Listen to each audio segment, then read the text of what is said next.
My name is Warren Perry. I'm a 28-year veteran of the United States Army. I retired in 2014. I live in Bow, New Hampshire. I'm married and I have 3 grown children. My pursuit is to help veterans any way that I possibly can.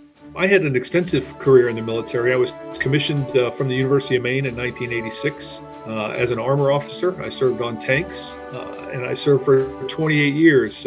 I deployed with the 2nd Armored Cavalry Regiment to Desert Storm, and then I deployed to Iraq in 2008 as part of Operation Iraqi Freedom, where I led some teams to help secure the Iranian-Iraqi border in southern Iraq. I led about 6 or 7 smaller teams that were deployed around the province of Basra, and during that tour, I lost 1 man. I first became acquainted with House in the Woods through one of my friends here in New Hampshire. He was volunteering up there, and I thought it was interesting that he would go up there.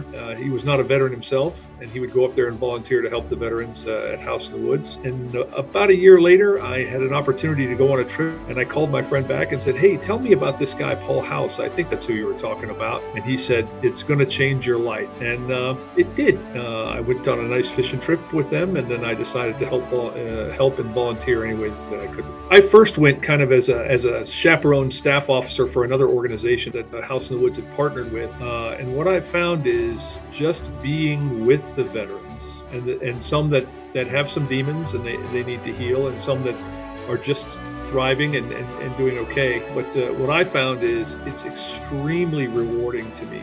I get a real sense of purpose for me to be able to just be there and listen and be a peer, be a kind listening ear to some of the other veterans. And I tell Angie and Paul and Dee, I get way more out of it than I give. And I've been associated with other organizations that help veterans, and they're all wonderful. They all do great things for veterans, but they didn't fit for me like House in the Woods fit for me. I think it's because it's genuine and nothing is forced. It is a great